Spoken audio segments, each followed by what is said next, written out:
Hindustan mail से नितिन श्रीवास। आज बड़ा ही मेरे लिए सौभाग्य का दिन है जिसमें मेरे साथ तकनीकी के प्रणेता या हम ये कहें युवाओं को नई दिशा देने वाले, उन्नति के परिचायक, वंदे भारत के जनक श्रीमान सुधांशु मणि जी उपस्थित हैं। शायद ये मेरी जिंदगी का वो लम्हा है जिसे मैं कभी भूल नहीं पाऊंगा कि इतने योग्य व्यक्ति के समक्ष मुझे बात करने का मौका मिला। नमस्कार सर, हिंदुस्तान मेल में आपका स्वागत है।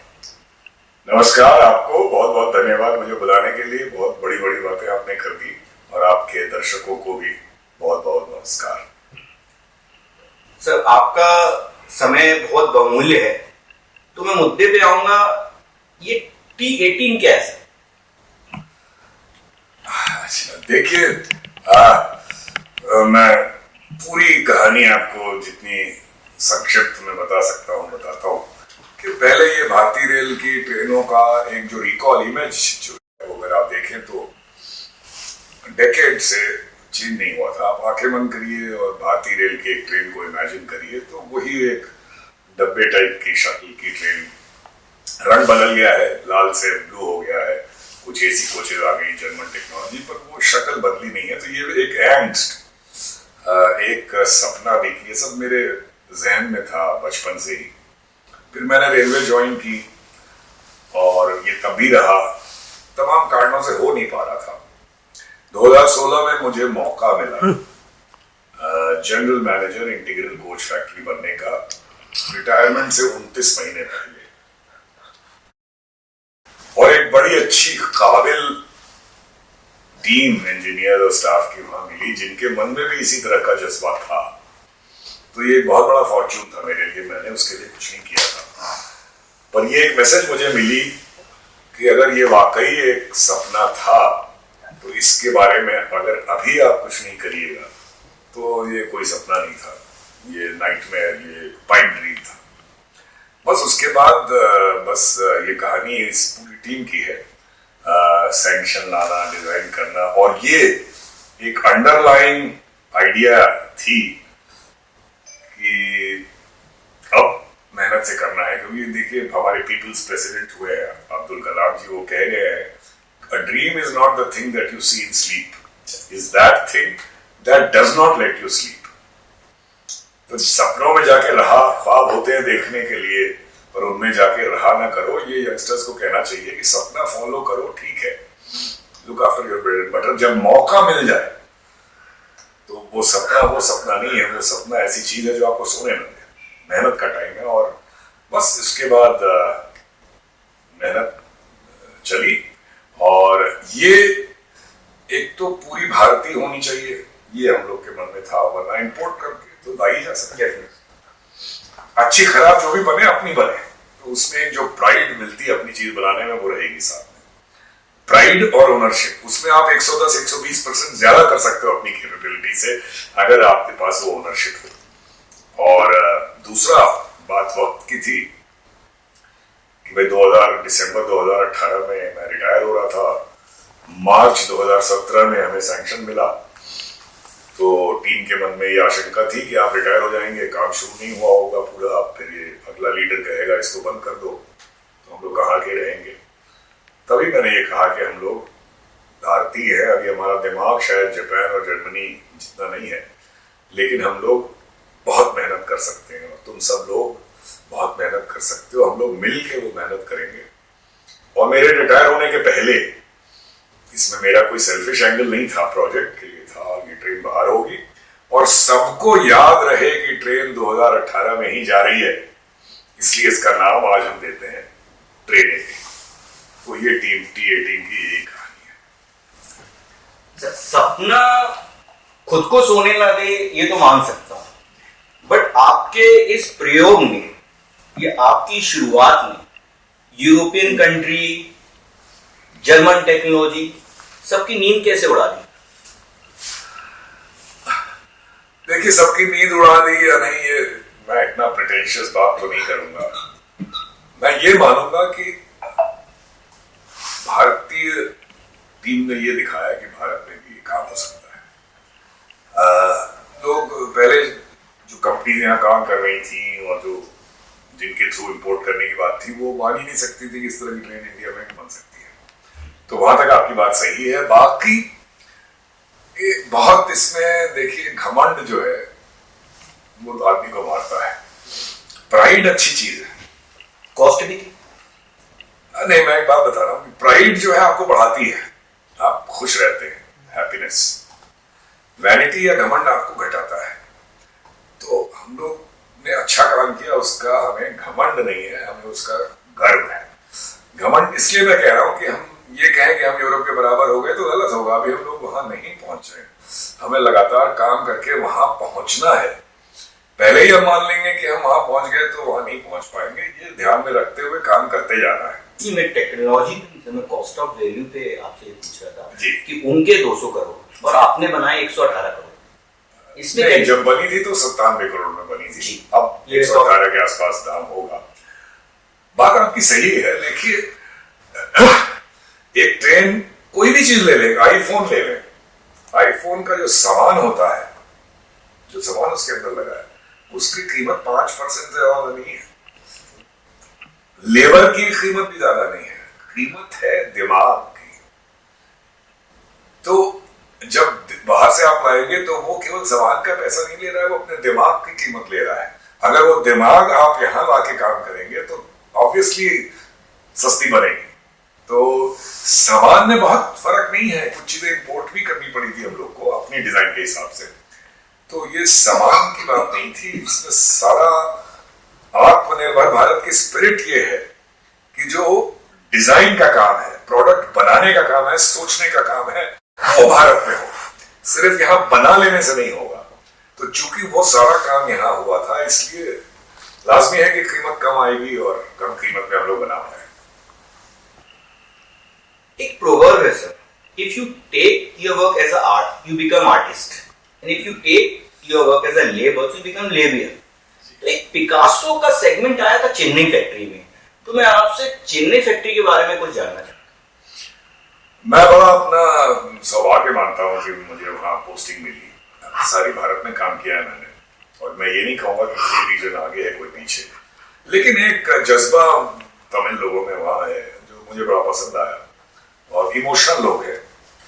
इमोशनल लोगों को अगर आपका मन साफ है, मोटिवेट करना आसान होता है। तो इसलिए मुझे उनको मोटिवेट करने में कोई दिक्कत नहीं आई। कोर टीम जो थी वो तो सेल्फ मोटिवेटेड थी। सेल्फ मोटिवेटेड आदमी को आप मोटिवेट नहीं कर सकते, डीमोटिवेट कर सकते हैं।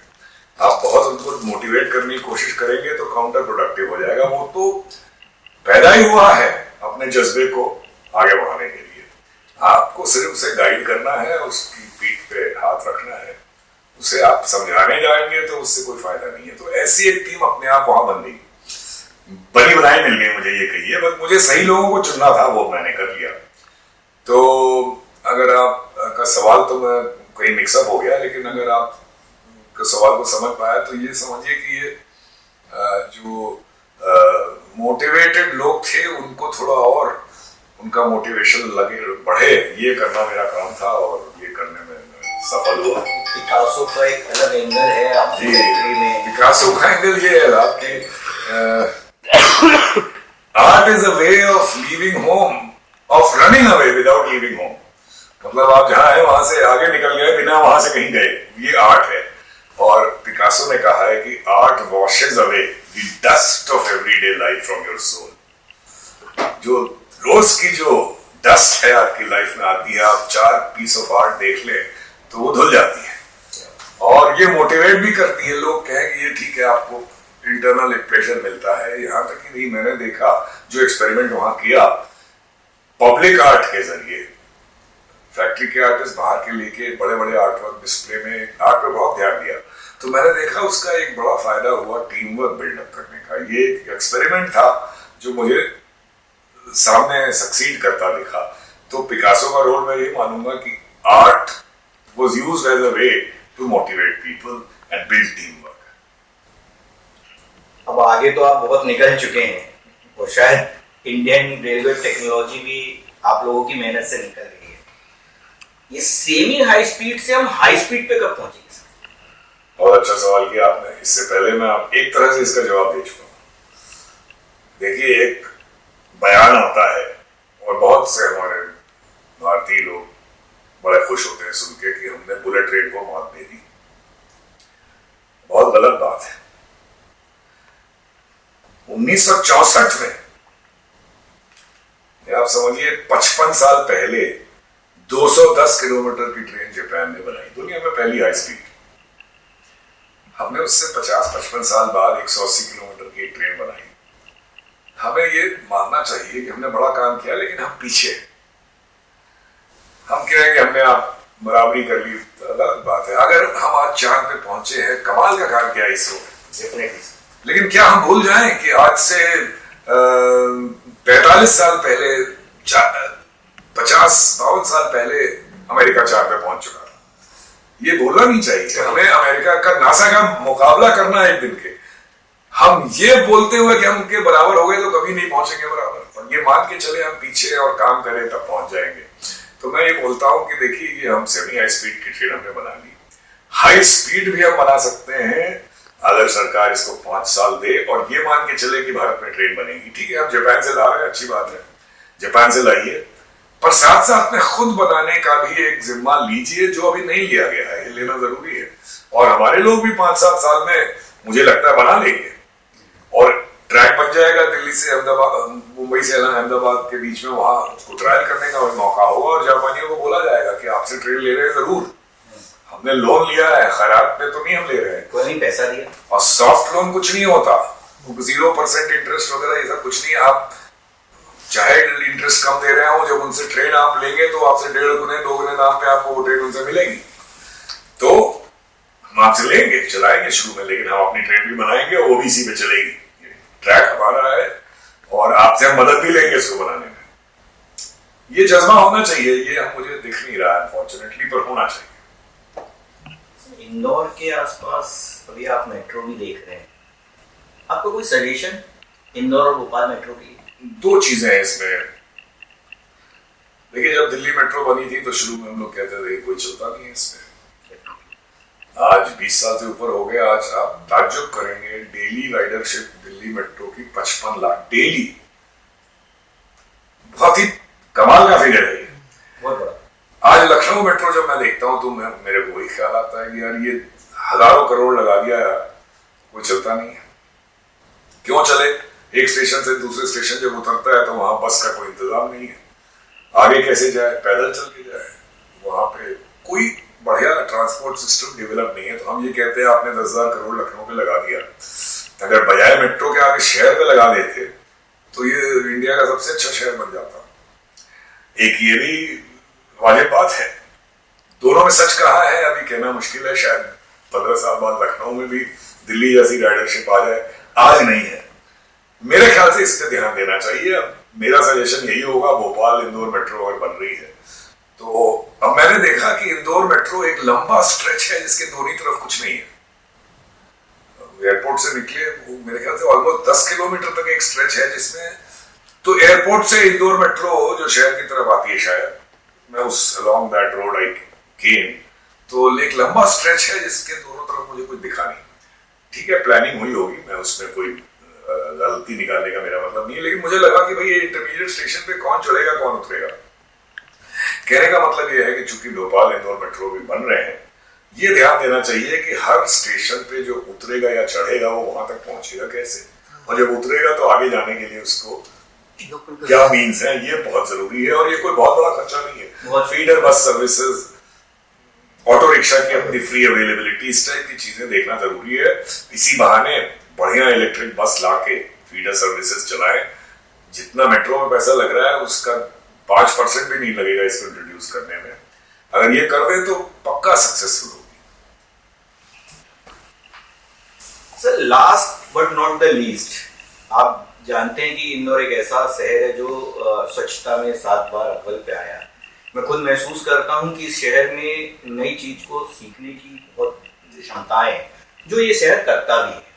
तो यंगस्टर्स के लिए मैं शुरुआत करूंगा आपके एक शेर से। यू यूज्ड टू से इन सो मेनी टाइम्स कि, और मैं चाहूंगा कि वो शेर आप कंप्लीट करें कि इस लव से मोहब्बत का बस इतना सा फसाना है। आगे सर आप बोलिए। देखिए दुनिया की है ये जिगर मुरादाबादी से कह गए, एक लंबी गजल का एक शेर है, कहने के लिए शायद लोगों के लिए मामूली शेर होगा, ये तो मेरे लिए तो ये जिंदगी की कुंजी है। एक लफ्ज से मोहब्बत का अदना ये फसाना है, this word love has this brief story. एक लफ्ज से मोहब्बत का अदना ये फसाना है, सिमटे तो दिले आशिक फैले तो जमाना है। अब देखिए क्या क्या छुपा है इस शेर में। मैं हमेशा सबसे कहता हूं किसी भी फील्ड में आप हो, इंजीनियरिंग से या रेलवे से कोई मतलब नहीं है, आप मोहब्बत से करिए शुरुआत।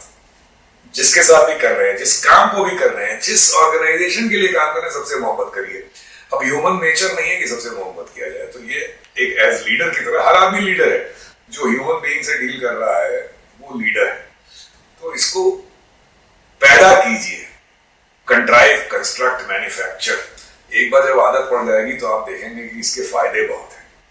ये नेचुरली नहीं आएगा, कोई कहे कि मैं नेचुरली सबसे मोहब्बत करता हूं तो वो गलत है, लेकिन पैदा किया जा सकता है, तो उसके बड़े फायदे मिलेंगे आपको। 30 सेकंड और लेता हूं, फिर मोहब्बत से शुरुआत कीजिए। हर ऑर्गेनाइजेशन में 25% आदमी, मैंने बताया, सेल्फ मोटिवेटेड होते हैं, उनको आप बस थोड़ी मोहब्बत दीजिए, आपका काम हो गया। 60-70% देखते हैं कि यार ये 2-3% काम नहीं करते। आप काम करने वालों की चिंता करिए, काम करने वालों की चिंता नहीं करिए, उनको बस खुश रखिए, खुश है, और कुछ करना नहीं है आपको। लेकिन वो 2-3% को आप इग्नोर नहीं कर सकते, क्योंकि उन 2-3% की वजह से 60% खराब होते हैं, 25% तो कभी खराब नहीं होते। गरल, क्षमा, मर्सी, भुजंग सांप को कहते हैं और गरल पॉइजन को। क्षमा शोभती उस भुजंग को जिसके पास गरल हो, उसका क्या जो दंतहीन विष रहित विनीत और सरल हो। यानी कि मोहब्बत आप दिखाइए, लेकिन कुछ लोग ऐसे हैं जिनको आप अपना जहर आपको दिखाना होगा, और आप उन 2-3 पे जहर दिखा के उनको निकाल के बाहर करिए तो बाकी 60% भी लाइन में आएंगे। 25% तो वो लोग हैं जो ऑर्गेनाइजेशन को चला रहे हैं। ये लेसन आपका गवर्नमेंट मशीनरीज को लेके, जो लोग ठंडे रास्ते में आराम से, जी ज्यादा सरकारी है, आप सही कह रहे हैं, क्योंकि सरकार का वो ऐसा हो गया है सिस्टम कि लोग समझते हैं कि एक बार नौकरी लग गई तो ये जाएगी नहीं, हालांकि ऐसा नहीं है। आप वो 2-3% इनकी बात की तो 170 लोगों को हमने 2.5 साल में बाहर किया। बाहर मतलब मैंने कहा इनको चार्जशीट दी है ये सोच के कि इनको पनिशमेंट दोगे, पनिशमेंट जैसी कोई चीज होती ही नहीं। किसी को पनिश करके आप ऑर्गेनाइजेशन में रखिए, किसी को डांट डपट के रखिए, किसी को आप इंक्रीमेंट बंद कर दीजिए, किसी का प्रमोशन रोक दीजिए और साथ रखिए, तो वो तो बैक ईएमएफ हो गया, वो नुकसान ही करेगा। या तो आप रिफॉर्म कर दीजिए अगर है आपके बूते में, या वो करना, या निकाल के बाहर करिए। ऑर्गेनाइजेशन में रखने लायक वो लोग नहीं है, और सरकार आपको वो पावर देती है, और एक एज एग्जीक्यूटिव मोहब्बत करना ही सिर्फ आपका काम नहीं है, शुरुआत के लिए उनको बाहर करिए, और हम लोगों ने किया। तो ये है एज एडमिनिस्ट्रेशन, एज एडमिनिस्ट्रेटर सरकार में तो ये फॉर्मूला है। मुझे लगता है बहुत सारे प्राइवेट ऑर्गेनाइजेशन में भी ये सच है, क्योंकि मैं आप कंसल्ट करता हूँ 5 साल से, सरकार में नहीं हूँ। प्राइवेट कंपनीज में भी लोगों को नौकरी से बाहर निकालना आसान काम नहीं है। नहीं, बिल्कुल। तो वो लोग सोचते हैं बहुत झमेला, इसको छोड़ो। मैं कहता हूँ कि वो ऐसे लोग हैं जो नौकरी में आ गए हैं और किसी भी हालत में काम नहीं करेंगे, उनको आपको बाहर करना है, चाहे किसी भी कीमत अगर काम नहीं करें, अगर काम नहीं, obviously. Last but not the least, sir, your whatever interview हमने जो अभी किया है, so your success is not a story, sir.